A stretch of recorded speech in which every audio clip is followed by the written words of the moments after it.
Everybody, Ray Gano here, Real Men Wear Kilts, the Scottish Texan here, and I'm here with my Texan. Yes, I am the Scottish Texan. My name is Cynthia. So how's everybody doing out there? This is Real Men Wear Kilt show, and today what we're going to do is bring you a very well-known kilter out there, Andy Hayman. Andy, how you doing, bud? Doing well, sir. Thank you for asking me to come on today. Yeah, I love your glasses. Pretty, Oh, aren't those fun? yeah, pretty played there. Those are awesome, Andy. Is that on the glass or is that made On the glass? glass. No, That is they're on so the cool. glass. Where'd you See, get those? I bought these off of somebody that late at night, if you just put tartan into Google, you never know what you're going to find. Those are awesome. They came up, some fella on Etsy, I'm pretty sure. Oh, Is Etsy's great. this one. I'm sorry I didn't. Other people have asked. I will put the link on the Real Men Wear Kilts Facebook site when I get that nailed down, because you're not the first one that's asked that question. Well, So it looks like a Royal Stewart tartan also. I do believe you're correct there, sir. Oh, And cool. I think you're wearing the black Stuart there, if I'm not mistaken, or No, this McFashion. is just a plain old everyday t-shirt, plain old everyday shirt. It's not Yeah. any fancy It's tartan or anything like that. McFashion. Yeah, okay. So, um, I mean, probably let's get things rolling here. How long have you been wearing kilts? I mean, you are just all over the place All on over. Facebook. I see you in all the different kilt groups and Scotland groups and Yeah. everything. So, what got you going and how long you been wearing? I've been doing it for about 2 years, and I think I've had two prisons on 3 times since the beginning of this year. So an evolution from once a week to every few days to every day to now I don't know how to do it without. I started wearing them at church, of all places. I went to a service and the guys were wearing kilts, and I went up to the pastor. He's 6'4" and he's a caber tosser. Oh, wow. Okay. Yeah, serious. Wow. So I said, what group do you need to do? What do you need to do to be able to wear a kilt to church? And he said, buy a kilt. So I bought a kilt. And 38 kilts later, here I am. Yeah, Wow. 30, Did you 38. just say 38 kilts later? I think Yes, so. sir. Wow. Yeah, I have purchased 38. Now, I haven't worn. I got a couple of duds. I bought one of those $17 kilts from Wish just to see what you would get in a 5XL, Hmm. and it was this ripstop flappy kind of stuff, and it barely went around my thigh. Okay, 5XL. So that one, but it's there in the inventory, and a couple others that were kind of sort of fails, but 30 plus that are in regular rotation. Let me ask you a Yeah. question, Andy. Mm. I know with me, I get certain clothes that become my favorites. I can have like 20 things, but I'll wear one or two. What is your favorite one? Is there one that you always gravitate back to, or one that you get the most comments on, or which one would you say is the most fun to wear and then when you enjoy the most? The most stunning one is Rourke Frue, Rourke. It's really autumnal. I think my favorite is probably the brown watch, which is a takeoff on the black watch. It's brown and green. I call it my Robin Hood kilt. Every time I put it on, I feel like I'm stalking around in Sherwood Forest. Oh, that's cool. Because I'm down here in the South like you guys are, you're in Texas, I'm in Arizona, right next door. I got 3 genuine 8-yard woolies. I can't hardly wear them. I know. Okay, I mean that's the truth. I favor the acrylic kilts, the good ones. The good acrylic kilts for down here are the right weight and the right feel, and I really, really like being able to do that. But I had the Pride of Scotland, or not the Pride of Scotland, Spirit of the Bruce that just came out, really popular at Christmas time. That black and gray and red one.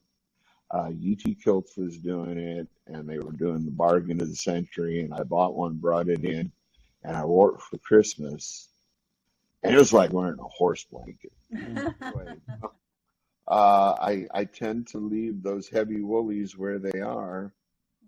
They're nice to look at. They weigh about 16 pounds a piece. And I just do the acrylics and I've got a couple of the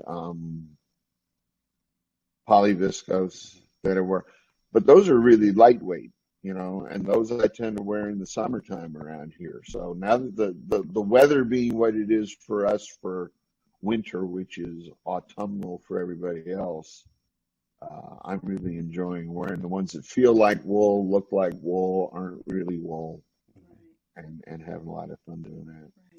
Well, I like the acrylics myself. I have a black watch acrylic that I got from Stillwater Kilts, and what I liked about it is you can sit on the pleats, and the pleats don't deteriorate. Whereas, like in my UTs or my utility kilts or something like that, they just go to hell in the handbasket because you sit on your pleats and they get all wrinkled up and everything. The polyviscous isn't as bad, but I've noticed that the acrylics, the pleats really hold up well and everything. It's true. Your thoughts? If they are set in there properly on acrylic, they are not going anywhere.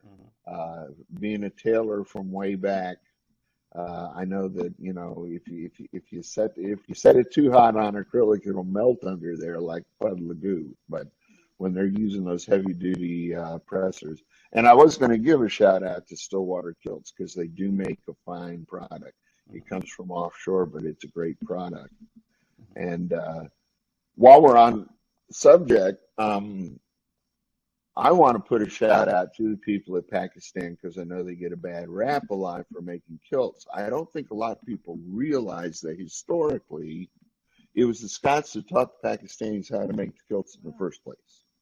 During the Empire, when the Scots were stationed over in that part of the world, getting to and from Scotland, getting to and from there to get the piece goods to make their kilts while they were in service just couldn't be done. And that being said, they went and taught the Pakistanis how to make kilts so they could have the yard goods sent over there. But they could, as their kilts wore out, they didn't have to wait a year for shipping to get back and forth so they can get new garments. So they're responsible for the fact that the Pakistanis know how to make the kilts. It's not something that the Pakistanis commandeered or stole or appropriated. I think we need to give them credit where credit is due, that they didn't appropriate something and try and jump in on it. And personally, I love the fact that you can get stuff from $17 to $200, just like anywhere else. You get what you pay for. And I've got, some of my early mistakes. Those are what I'm wearing around the house. Do you mind if I ask you another question, Andy? Please do. Since you're wearing kilts every day now, when you go out in public, do you find that people recognize you now? Because I know when I see a man in a kilt, I look at the man in the kilt because I think it's just sexy. I just think men look amazing in kilts. So I look at every one. And if I was to see him again, I'd recognize him because I admired him the first time he walked by. Do you find that happens with you when you go out? Do people see you now and recognize you for your kilts? Yeah, because I don't go very far. Okay, we live in a community that's small and it's pretty well self-contained. I don't have to go more than 4 or 5 miles to get everything that I need. And it didn't take very long before I became known as the kilt guy. Oh. Okay. And like when I walk into the post office or I walk into the grocery store and the people go, "What? No kilt? Are you sick? Did somebody break into your house, or whatever?" So yeah, I am the kilt guy, and more and more. If I get called out for not wearing a kilt as opposed to for wearing a kilt, and people coming up to me all the time and commenting on it, say, "Oh, I got family in Scotland. Oh, I this, that, and the other thing." So it's a running conversation. And there have been times when my wife has said, "Do you think sometime maybe you might not wear a kilt so you can just, have some peace?" And, I notice, like me, I've been buying a lot of Pakistani kilts because they're okay. affordable and everything. But Yeah. also here in Texas, it is it's not as warm as say the acrylic or a full woolly. And then Yeah. also, I'm interested. Do you have any utility kilts at all? Oh, yeah. Yeah. I got probably just as many of those as I have in these acrylic tartans. Um, and my favorite, hands down, and it took 3 years, it took the whole 2 years to get it right. My favorite, hands down, is a denim. It's a stonewash denim I've seen that I that one. got. Scottish Kilt Company is the one that put that together. And Scottish Kilt Company actually has made me like a brand ambassador. Awesome. Yeah, I don't do, they're my first resource. They make a really awesome product. It doesn't take long for them to do it. And all of theirs are made to measure. I mean, every single one of them, they don't start until you send them the measurements. So, put together a really fine product. And over time, they just, we developed a relationship, and did a lot of pictures with them. So they said, okay, you're an ambassador, which basically just means you get to spend a whole lot more money because they keep throwing. And the part I would have trouble with is it's like your driver's license. You never tell the truth in what you weigh in your driver's license. True that. And True that. measuring to send the measurements out would be rough for Oh me. yeah, yeah. Oh, I think a lot of guys, when they're told to measure appropriately Hmm. for a kill, either give up right there, or they just, I'm not going to share that measurement with anybody. I wear 32 pair of pants, darn it. And don't you be telling me I got to be going get me no 40, size 40 kill. I wear a 32, damn it. I Oh, see it. okay. And so I'll order a 34 and it's still not going to fit. Right, Okay. right, You don't met, leave vanity at the doorstep, boys. right. If you really want to get rocking in a kilt, ignore everything and just send in the measurements. And remember that the women are going to love to see you in it. Who are So, we dressing for? you know, Who you're are we dressing dressing so. for? The first time I put on a kilt and I looked at myself in the mirror, I said, I will never, ever look this sharp in a pair of pants. Hmm. And when is the last time, Ray, that you was walking down the street and some lady looked at you and said, that is one fine pair of jeans, buddy? Well, actually, it's funny. I went to the grocery store yesterday, Yep. and easily about 9 people, as well as gentlemen. I had Right. this one gentleman come up, him and his wife, and he was like, "Dude, I love this kilt. It is so great." And my standard response has always been, I need to see more men in kilts, man. We guys need to Yeah. start wearing more kilts and stuff. But he then asked if I was a veteran. Yeah, I said, yeah, I'm a veteran. So, but I Okay. had a number of people at 9 a.m. in the morning Yeah. shopping at Kroger's, talking to me about how they just love the kilt, or Yep. women walking by giving me a thumbs up, and Taking pictures of him. yeah, taking Oh, yeah. pictures of me and stuff like that. Mhm. So I I mean, so think in 2 years, I think I've had two negative comments. yeah, Yeah. Everything else has been positive. People stop dead in parking lots, back up and roll down the window and go, dude, you look so cool. And hmm then, keep on going. yeah. Well, one of the things I like to ask my guys is, what Mhm. is your favorite kilt story? All of us have that one that kind of stands out in your head. So, what is your favorite kilt story? My favorite one right now actually only happened a couple of weeks ago, so it's really fresh. And I'm a kilted deacon, number one. I do it at work. And I'm head of the bereavement committee, Mm. which means that every time we do a funeral, Right. uh, and I have a set that I put together and I kilt for the funerals. A lot of people say, is it appropriate to wear a kilt to a funeral? Well, I'm head of the bereavement committee and I wear a kilt. And we were actually at the reception that was after this service that we had a couple of weeks ago. And one of the moms had her son with her, and he was probably, I would say, 9 years old, 11 years old. He was fascinated. And the mom brought him over and introduced him and wanted to, ask all of the basic questions and said, "So do you want to do this?" And he said, "I'm thinking about this really hard." And she said, "So you're going to be the first kilted football player on your team, huh?" And so we got into what's his favorite team, and he said Pittsburgh, and one of the ladies, fellow Deacon, is from Pittsburgh, so I put them together. Anyway, long story short, I was kilted, I was all dressed up, and there's this 11-year-old kid just knocked him out, and something started the wheels turning in him, and you never know. Seeds planted on fertile ground. Maybe we created a kilter that afternoon. So, Andy, you've been wearing kilts now for 2 years. yeah, And then you were talking to us about the story about this young boy and how right. he was so taken with your kilt attire, which Right. could go into his, you never know. He could be a grandpa someday raising grandkids, and they're going to do what their grandpa did. So you may have had a lifelong impact on this little boy.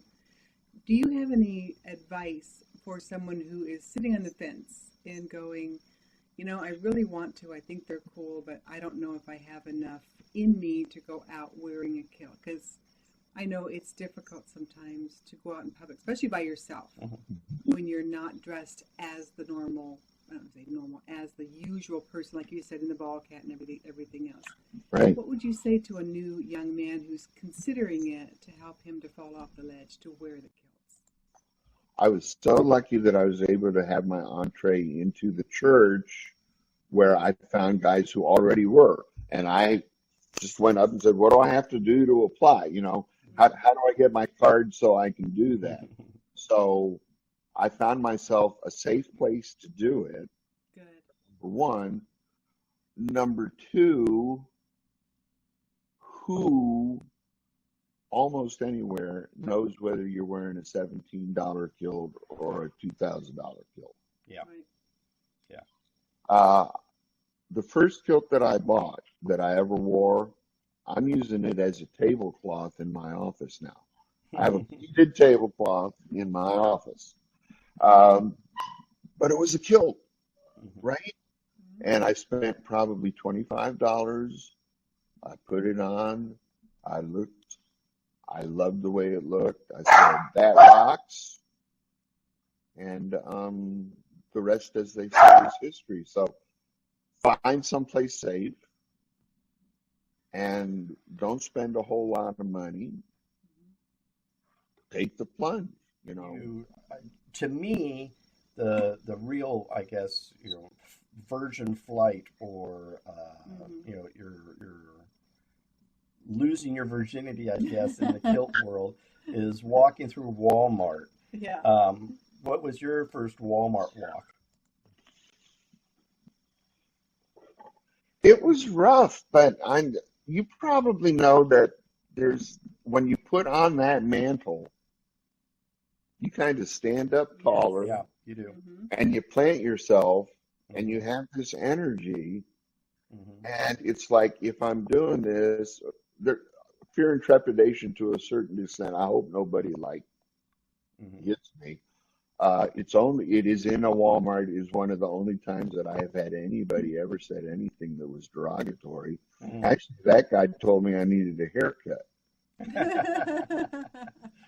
And that's guy came up from behind me, so I figured actually he was going to hit on me. And when he came around and he found out I had a beard, it was his issue, not mine. But first time in the grocery store, yeah, you got a little bit of fear and trepidation. But I'll tell you, down here where we live, there are an awful lot of bicyclists. I mean, professional bike riders, because you got a lot of hills and mountains and a lot of marathons and whatnot.